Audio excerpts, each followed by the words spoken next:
In today's video, the radical left is out of control, and this time is not just protest or chaos on social media.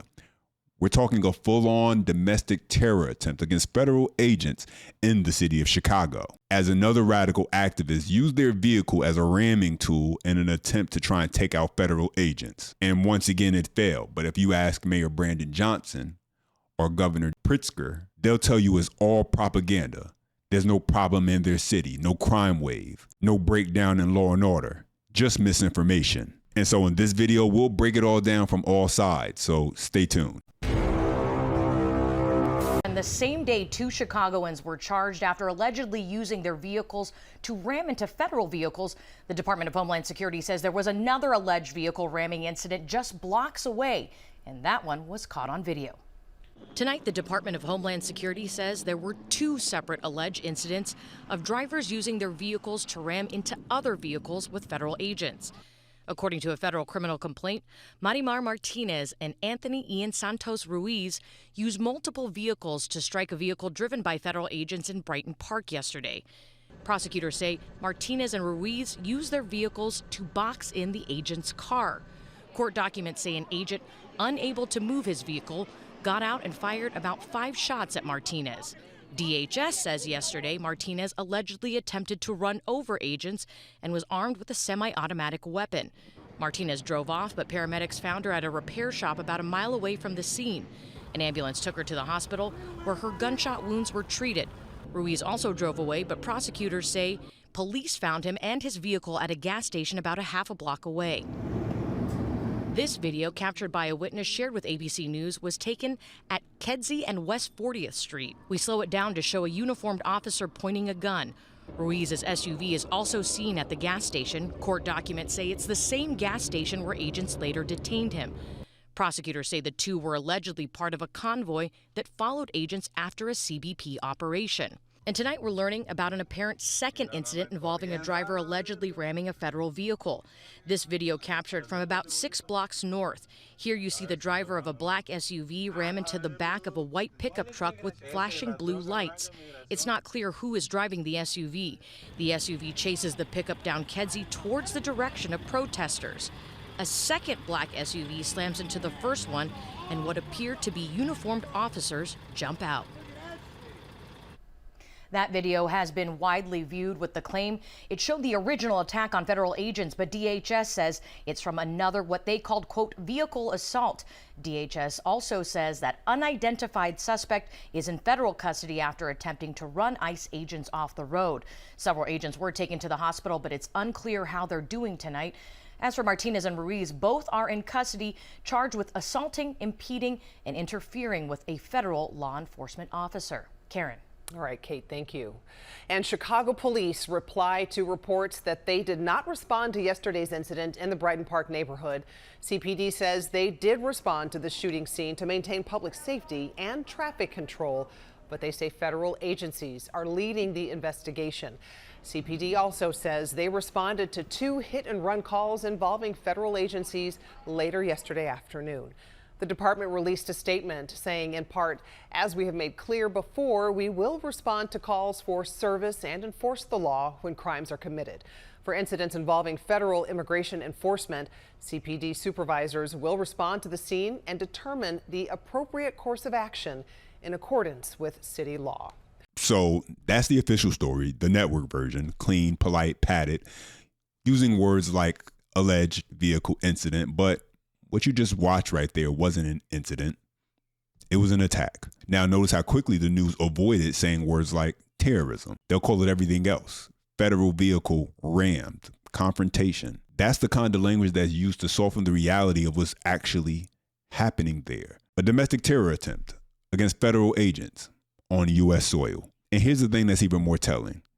Instead of condemning the act, Mayor Brandon Johnson, he gets up at his press conference where he's announcing that he's signing an executive order preventing federal agents from using city property. And so let's listen to how he describes this alleged vehicle incident. We are here today to talk about the events that have transpired over the past week.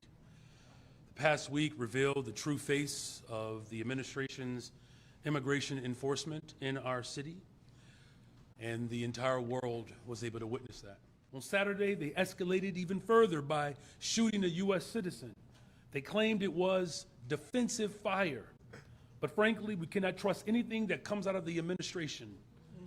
It was only a few short weeks ago that they claimed officers were severely injured in the killing of Mr. Villegas Gonzalez in Franklin Park. And so the unfortunate thing you just heard the mayor do right there was omit some key pieces of information pertaining to both of those events. The event in Franklin Park that he mentioned is still pending under investigation, but DHS officer said that he was dragged by the vehicle of the illegal migrant, and so he shot him. But the governor and his allies, they're calling it murder. And so before the investigation even finishes, Mayor Brandon Johnson is already trying to spin his narrative of how things happened. Meanwhile, with the other event where the U.S. citizen was shot, this woman had a semi-automatic weapon in her car while trying to also use her vehicle as a weapon to attack ICE agents. Federal agents were in danger, and yet these so-called leaders can't even bring themselves to condemn the violence. Think about that. They claim to stand for safety and accountability, but when the target is law enforcement, suddenly it's silence. And so let's go what can't be disputed.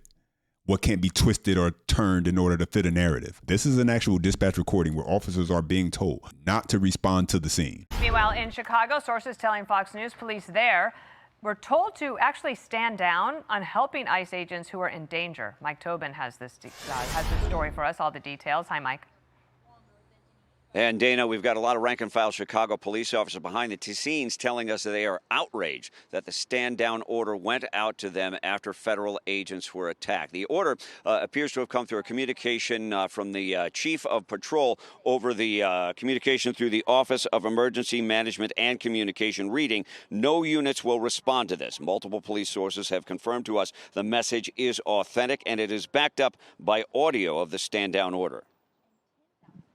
And again, per the Chief of Patrol, we have all the units that, per 999, Chief of Patrol said all units clear out from there. We're not sending anybody over to that location. All right, and 999, just to confirm, 39th Police in Kedzie, they were saying that they were being surrounded by that large crowd, and they were requesting the police were not sending.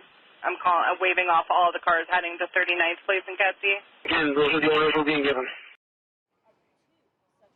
In an official statement, CPD says officers did respond, writing, quote, CPD responded to the scene to document the incident. CPD officers were also on the scene to maintain safety and traffic control.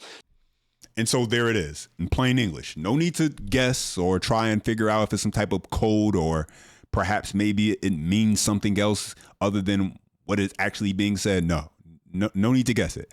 It's right there in plain English for everyone to hear. And yet there's also Chicago PD right behind it, attempting to spin and create a narrative that no, they were there the whole time. But let's go ahead and jump back into that press conference where Mayor Brandon Johnson was announcing that he would be signing an executive order that would prevent federal agents from using city property. Let's listen into why he's justifying doing this, using the federal agents as the excuse. They're the ones causing the chaos. Let's listen. They told us that this was about the worst of the worst. In reality, they are going after anyone who objects to families being ripped apart and community members being disappeared. ICE lies and people die. We cannot allow this to continue.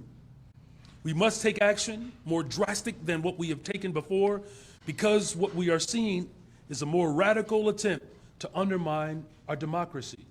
Yeah, so this is why as recent as August, Mayor Brandon Johnson's approval rating was as low as 26% because people can read through all of the lies. Let's just for a moment take what he said on face value and give him the benefit of the doubt. What he just said right there. They were only coming after the worst of the worst. Let me bring this up on the screen right here. Give me a moment. Mayor Brandon Johnson, explain to us, why didn't you work together, cooperate with the president when he requested that you hand over illegal immigrants under ICE? And that's the major problem with these sanctuary cities and states. They have policies in place that prevent local and state police from handing over illegal immigrants to federal immigration authorities, where they would have went through a deportation proceeding, before an immigration judge. And so people like Mayor Brandon Johnson and Governor Pritzker, they rather be a sanctuary state and continue to put those people ahead of American citizens. Mayor Brandon Johnson says that what we're seeing is a radical attempt at undermining democracy. But let's be honest, what's happened in Chicago is radical. So when the situation is this far gone, taking decisive action isn't radical, it's just common sense. And so if deploying federal agents, the National Guard, brings safer streets, removes illegal migrants who were wrongfully given a hall pass to enter this country, then what exactly is there to argue about now that something is being done about it? But guys, let me know what you guys think about this topic. Leave your questions, thoughts, and feedback down below. You know I appreciate when you guys chime in. Stay tuned for the next video. Hakeem Jeffries stumbles as NBC host confronts him over his shutdown lies. So stay tuned, and I'll see you next time.